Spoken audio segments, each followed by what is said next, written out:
subscribe, stay up to date. The episodes drop the last Monday. It's a Matt, forgot that. It's a Matt, forgot that. It's a Matt, forgot that podcast.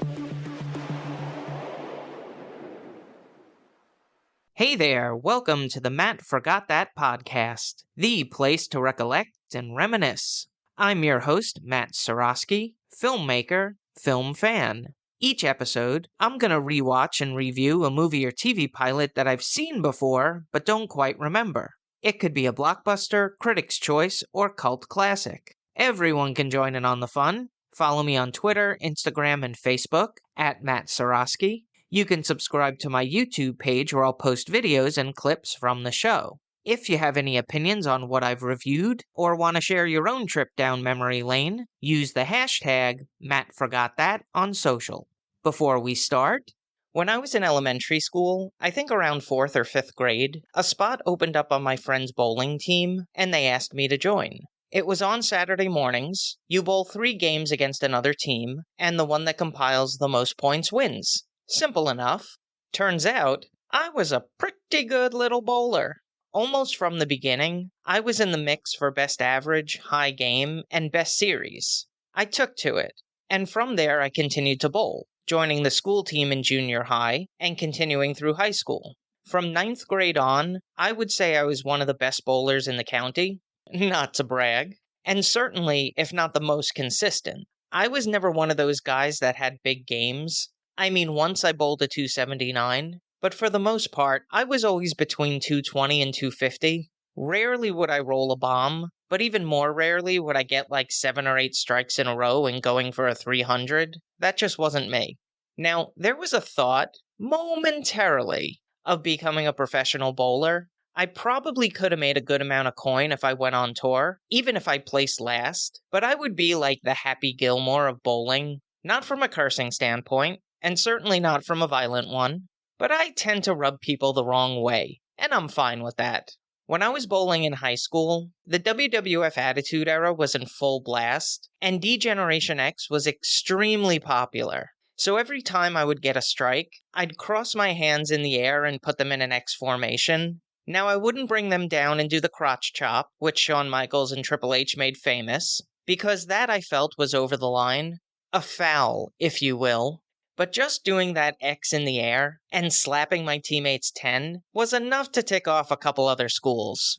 I also didn't like wearing the school bowling shirt. Yeah, that was a thing. Because when I normally bowled, I wore layers. Remember, this was the 90s, so I would always wear flannels over a t-shirt. And I got used to bowling that way. So in the beginning of one season, I was in a bit of a funk. So I'm like, give me the flannel. I need to look like Eddie Vedder, come on. But from then on, I started to bowl better. Now, I'm sure I was violating some league rule, but no one ever said anything. But ultimately, I don't think I could have taken myself seriously as a professional bowler. I mean, have you seen them? Take that clip with Pete Weber. After he bowled a strike to secure a championship, he shouted, "Who do you think you are? I am!" Like, what? Seriously? Man, it's bowling. Now on to the main attraction. Each review will end with a ranking out of 5 stars. 1 star is skip it, 2 stars watch at your own risk, 3 stars standard fare, 4 stars worth checking out, and 5 stars must see. Now if I give a title 5 stars, it doesn't mean I'm comparing it to Casablanca, Jaws, or Seinfeld. I rank titles based on other movies or TV series in that genre and at that time period. So let's jump into it. In this episode of the podcast, I'm rewatching and reviewing The Big Lebowski from 1998. It was directed by Joel Cohen, who helmed Raising Arizona, The Hudsucker Proxy, and Fargo.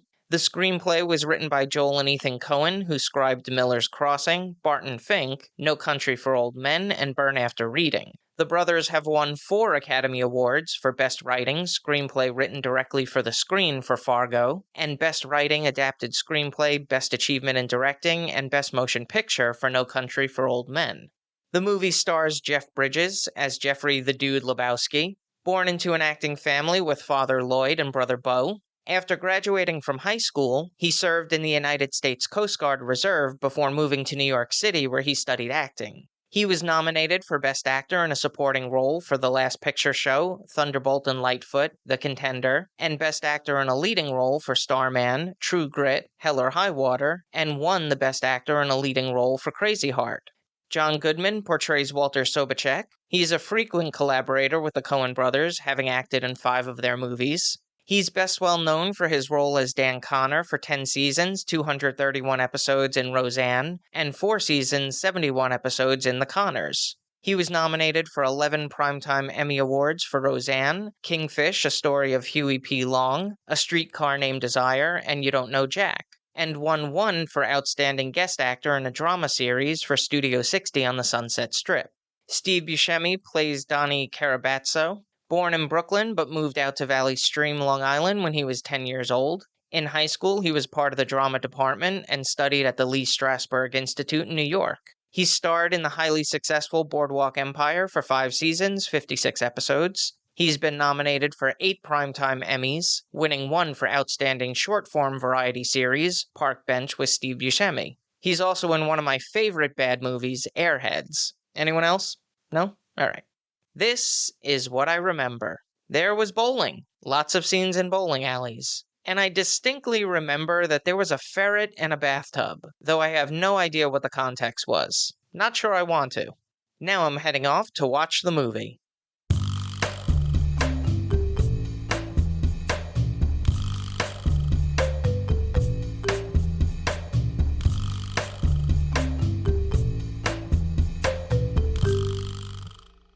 This is what I forgot. The movie starts in the city of Los Angeles during the early 90s. Jeffrey Lebowski, aka The Dude, walks through Ralph's supermarket in a robe. He's an unemployed pacifist who passes the time smoking weed and league bowling. He arrives at his apartment complex and once inside, is greeted by 2 thugs who are looking for money. His wife, Bunny Lebowski, is in debt to Jackie Treehorn, which means he owes money to Jackie Treehorn. But they soon realize that the person they're looking for is supposed to be a millionaire, and leave, but not before peeing on his rug. The dude heads to the bowling alley, where he meets up with his pals Walter, a Vietnam vet who's a stickler for the rules with a happy trigger finger, and Donnie, a dim-witted and easily dismissed surfer. He relays the story of the break-in and mistaken identity. The dude wants to find the other Jeffrey Lebowski, the millionaire Jeffrey Lebowski, and have him compensated for the damage done to his dinky apartment. The dude visits his namesake. He waits in the study and sees the awards, honorary degrees, and the key to the city of Pasadena before Jeffrey Lebowski arrives. He asks for compensation, but the millionaire believes he's only looking for a handout and dismisses him. As he leaves the mansion, the dude has a brief encounter with trophy wife Bunny Lebowski before taking a rug. A couple of days later, he receives a phone call from Brandt, Lebowski's assistant, who would like his help and will send around a limo. He returns to the mansion and Jeffrey Lebowski tells the dude that his wife, Bunny, has been kidnapped, and he's received a ransom note for $1 million. He would like the dude to act as a courier, and will pay him $20,000, as he believes the culprits to be the same ones that caused the damage to the apartment, and the dude is the only one who can confirm that suspicion. Here's a quote without context. That rug really tied the room together. The Big Lebowski is a typical Coen Brothers movie. Solid filmmaking, quirky characters, but it doesn't always hit with me. Like, the characters had a habit of repeating dialogue to each other, and at some point it's like, alright, I get it. Let's move on. And there's a quasi-dream sequence that happens after the dude gets knocked out that's completely unnecessary. Could have cut 5 minutes out of the film. The Coen brothers create movies that I really want to like, but they end up falling into the same category as like Charlie Kaufman and Paul Thomas Anderson, which is good company to keep, but I just don't get it. I think the Coen brothers are a little more tangible. They don't forget that the first goal of filmmaking is to entertain. The films are funnier, and there's always a laugh-out-loud moment. The Ashes. That's all I'll say. But ultimately, I think it's just a little too quirky for me. A little too esoteric.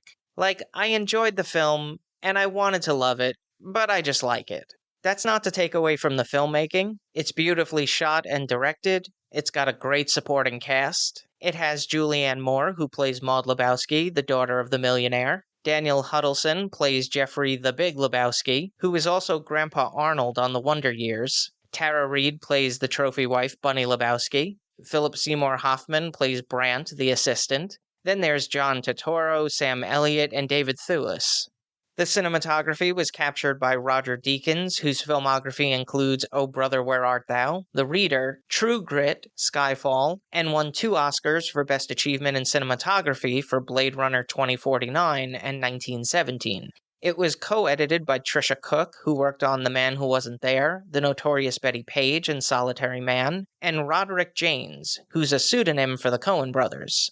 The score was composed by Carter Burwell, who wrote the music for Being John Malkovich, Adaptation, The Blind Side, and was nominated for Best Achievement in Music Written for a Motion Picture for Carol and 3 Billboards Outside of Ebbing, Missouri. The soundtrack featured songs by Bob Dylan, Booker T and the MGs, Gypsy Kings, Nina Simone, and Creedence Clearwater Revival. The musical archivist is T-Bone Burnett. The runtime is 1 hour 57 minutes. It had a budget of $15 million and grossed $47 million at the box office. I give it 3.5 out of 5 stars. It is worth watching, but I can't fully endorse it. If you've seen The Big Lebowski and have opinions on the movie, let me know what you think using the hashtag #MattForgotThat. I'm going to end each podcast with clips that you might have forgotten. It could be movie trailers, music videos, commercials, or something completely random. Search for my YouTube page and there'll be a playlist called Matt Forgot That Playback. Today I'm talking about Body Slam.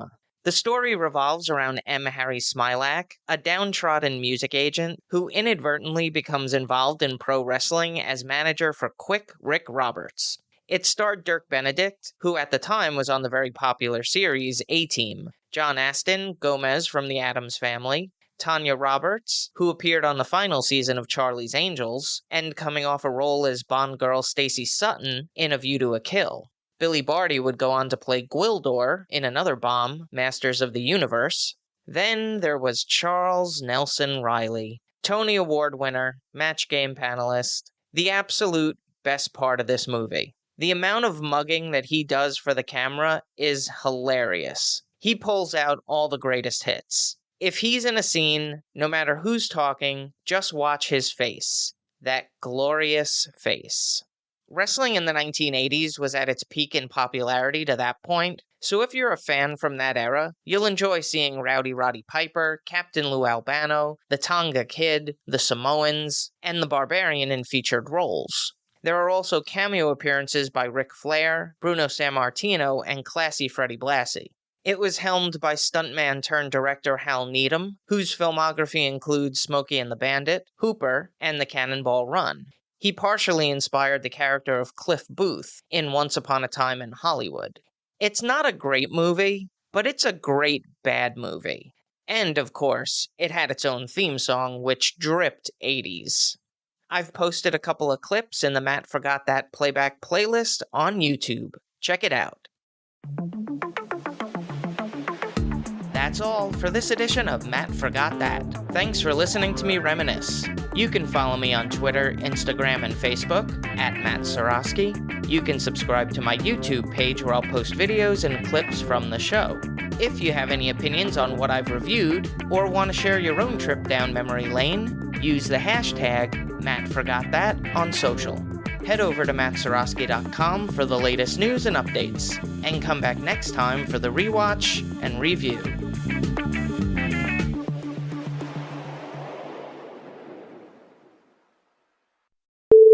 If you enjoyed this episode of the Matt Forgot That podcast, make sure to subscribe to the Matt Watch That podcast for all the reviews, rants, and randomness.